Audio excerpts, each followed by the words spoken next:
هرجان خبيبة شلام علوخن خادو ترابا قرطة بخداين تبقن أدمي يوما عن خابر سوبا رابضية جوشو تابوتا توريتا جو أستراليا أدمي يوما بتباقون من يقرأ كريس بوون هاوت إيلي هدامت بارلمنت أستراليا ولادخ إيلي مدبرانا اتوزر كسبة ساقولايا جو سلطانة أستراليا وبتهمزم من أمو بمكملن بلشان إنجليساية قا إقارة أرخن يقيرة. Hello and welcome to this special interview with the Honourable Chris Bowen, Member of Australian Parliament and Shadow Treasurer of Australia. For those who doesn't know Mr Bowen, especially the Assyrian community in Australia, are very aware of the efforts and great work that Mr Bowen do during the past years. But today, those who didn't have this opportunity, it's a great pleasure for me to introduce you, Mr Bowen, in this wonderful, hopefully will be this great interview. Mr Bowen, welcome to this interview on ZilgoTV and Zilgo Radio. Thank you, Emmanuel. Very nice to meet you. And Shlama Lokon Paljane. Rabab Shena. Could you please tell the viewers who Chris Bowen is? Well, I'm the federal member for McMahon, so I represent the people of Fairfield, Smithfield, Greystanes, that sort of area. I've done so now for almost 15 years. I grew up in Smithfield. I went to school in Smithfield and St John's Park High School with many Assyrians. And I'm the father of 2 children. My wife and I live in Smithfield and raising 2 children, so a pretty busy life. Indeed it is. Many viewers may have no idea that Chris Bowen wrote a number of books, and it's amazing that I found out. 2 books so far, Hearts and Minds, A Blueprint 2013, and also The Money Men, Australia's 12 Most Notable Treasurer 2015. Would you please tell us about these books and how did you come across writing books while you're putting much effort in the politics? Well, I think it's important that politicians be thinkers as well as doers. The politicians should be thinking about the future and the past. So one book is about the future, Hearts and Minds, A Blueprint for Modern Labour. It was a fairly thin book, didn't take me long to write, about some ideas about the Labor Party's future. And Money Men is a history. If I want to be Treasurer again, I've been Treasurer once, I want to be Treasurer again, it's very important to take time to understand the history of the Treasurer's job. If you understand the history, you do a better job now. And so I picked the 12 most notable treasurers from our history and learnt things from them, took from their experiences, and wrote a book about it, which I very much enjoyed. And that was we're talking about the Australia's 12 most notable treasurers? That's right. Yeah, amazing. Recently, most of the pages of Assyrian sources have featured your visit to Iraq. Can you tell us, please, what was the reason and how did you came up with this great idea? We know your efforts, but can you tell the viewers the nature of your visit, the Sure. communication that you have, and who you've met back there in the homeland? Well, I wanted to go to Iraq for a long time, but it hasn't been safe enough. The Department of Foreign Affairs told me you can't go. It's not safe there. And with ISIS on the retreat, I asked the department, can I go now? And they said yes. With the right protection, the right support, you can go. It's now safe. So I went. And I've been working with the Assyrian community for a long time on issues about Iraq, and many people have been talking to me about the situation in Baghdad, in Erbil, in Dahouk, in Mosul, and the Nineveh Plains. And so I've heard about it and worked together with the Assyrian community for a long time, but I'd never seen it.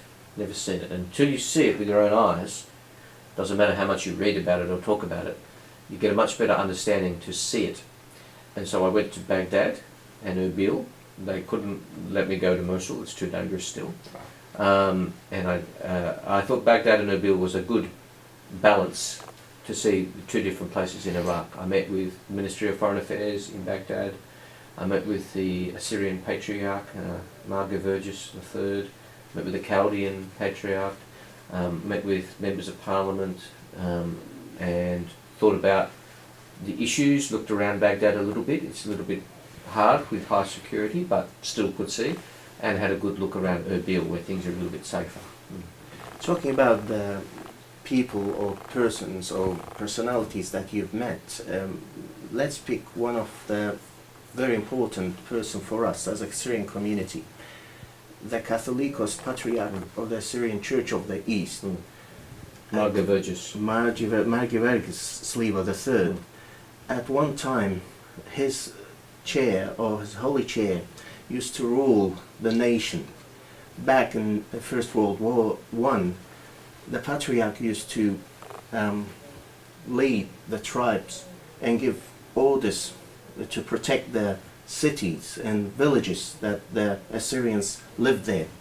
What was your feedback? How did you see the Patriarch of Assyrians? Well, I'd met him before, of course, on his visit to Australia.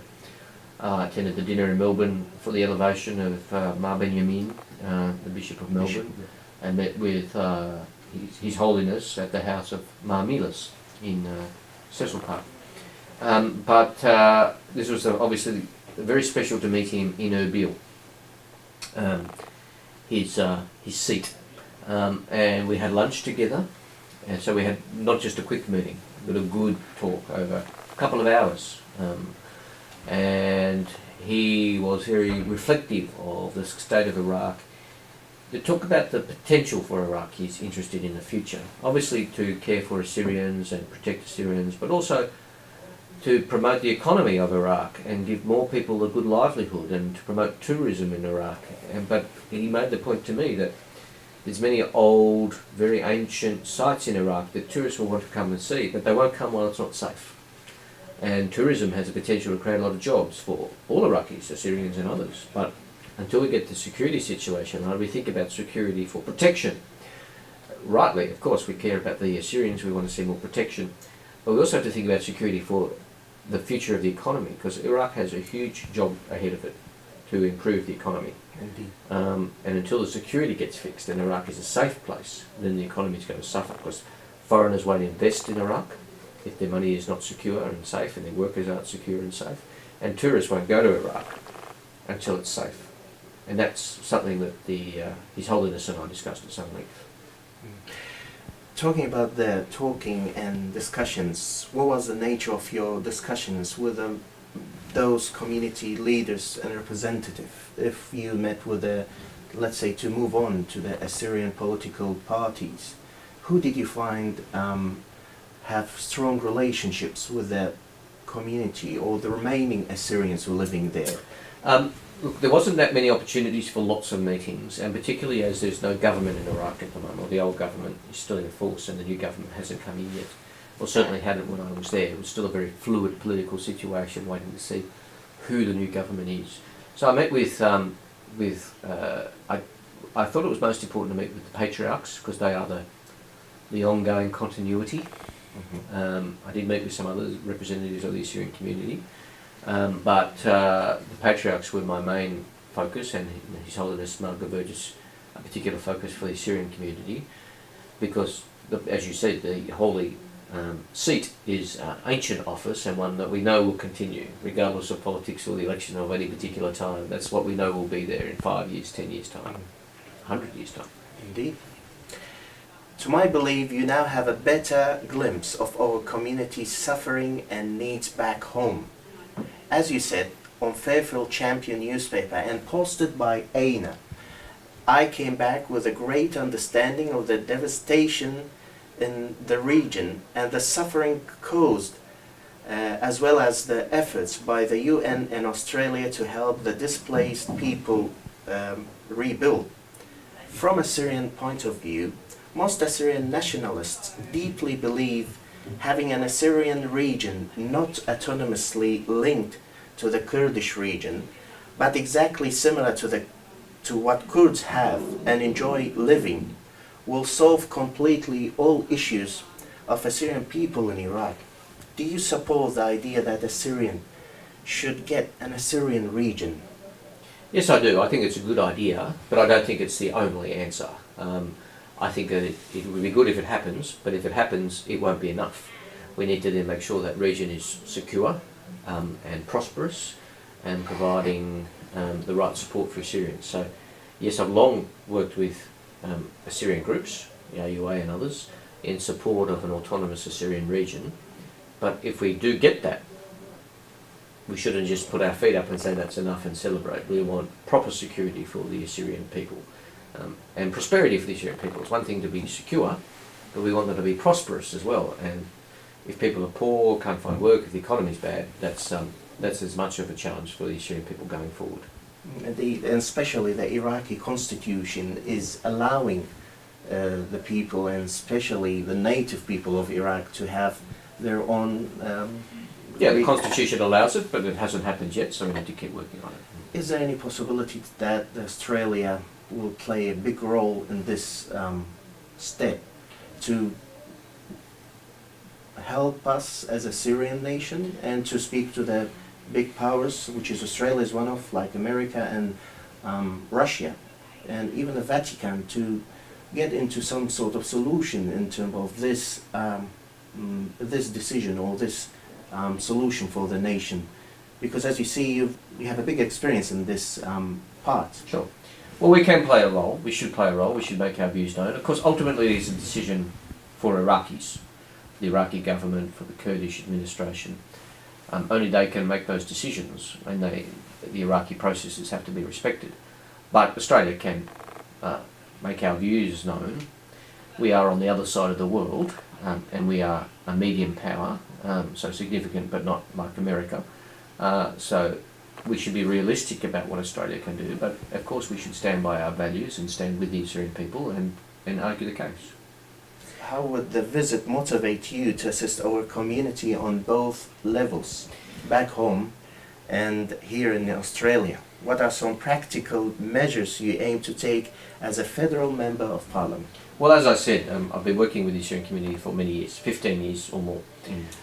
So the motivation has always been there, but I feel that something was lacking until I'd actually been and walked the plains of Nineveh and walked through Baghdad. Something was just missing in my representation of the Assyrian people. Now I've done it only briefly, and I want to do it again at some point. Wow. But it means a lot to me. It was very, in some senses, emotional. Obviously I'm not an Iraqi, no Iraqi heritage, but I was representing many people on that trip. Some young Iraqi Australians who've never been home, never been back to Iraq, can't go, care deeply about their Assyrian heritage and their Assyrian blood, but have never actually walked the streets of Baghdad or the Nineveh plains. I represented them in my heart. That's what I was doing, saying, I'm coming for you. You can't come, it's not safe for you, but I can come because I've got the protection of the Australian Embassy. That was very meaningful to me. And also, I learnt more about the size of the task of rebuilding Baghdad, of rebuilding Iraq. All these years after Saddam Hussein has fallen, the task of rebuilding Baghdad is still huge.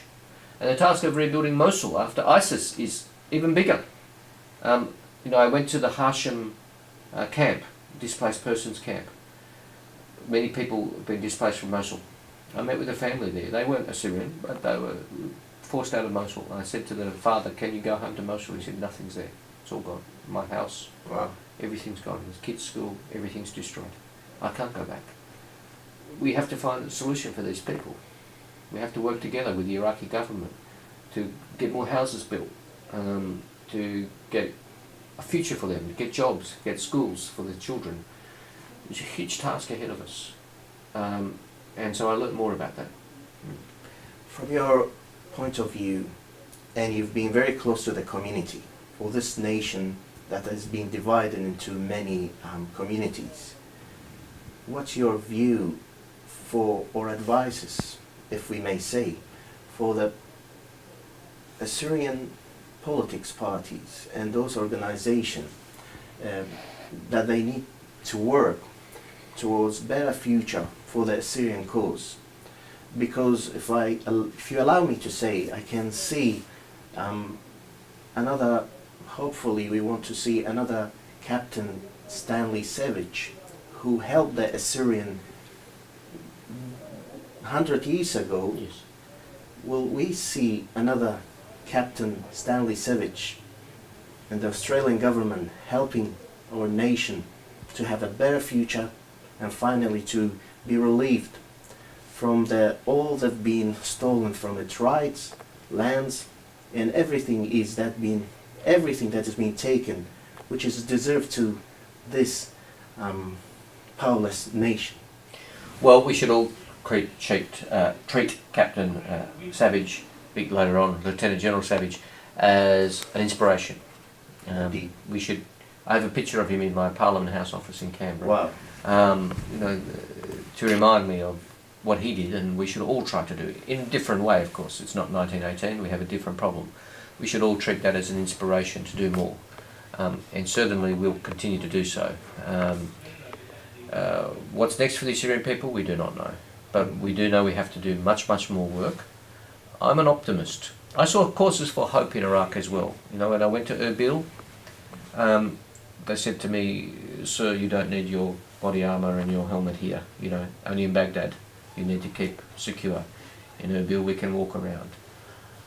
This was a little surprising to me, but it shows you there is hope for some better future for Iraq and for the Assyrian people. I will argue that Australia should take as many refugees from Syria, from Iraq, as we can. But I will also argue we should work towards a day when we don't have to. That Assyrians can stay in Iraq, can stay in Syria, can stay in Iran, in their homelands. I don't want to see a day where there's no Christians left in Iraq. We shouldn't see that because of the indigenous people of Iraq. And if people want to come to Australia, that's great. But let's not make it so it's forced. Let's make it so that Assyrians can choose to live in Iraq if they wish to. Mr. Bowen, thank you very much for your time. But if I may ask if there is any questions or any answers that you would like to deliver for the viewers of our program and our show, what would you like to say? Nasima Rama, to all my Assyrian friends, for your friendship, for your ongoing support. And the Assyrian Australians will always have friends in Parliament, and Assyrians in Iraq and Syria and elsewhere will always have friends in Australia.